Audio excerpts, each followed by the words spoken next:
Pakangas guys. Wow! Oh! Napakas mo ng Punong-puno pala. Ano naman yan? Oh! Joke lang.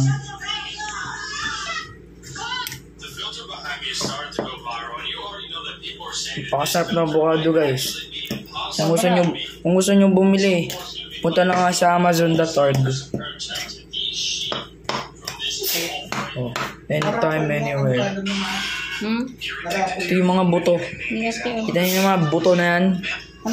Tanim nyo yan para tumubo na kayo ng avocado at maging ganto. Yan o, haluan mong gatas na sa sukal. Oh my god, ang bango! Masarap pa. Taste test. Huwag ako. Ikaw lang yan, mukha mo lang yan. Hindi naman katawan. Bye bye guys. Thank you for watching. Hamburger please, one burger.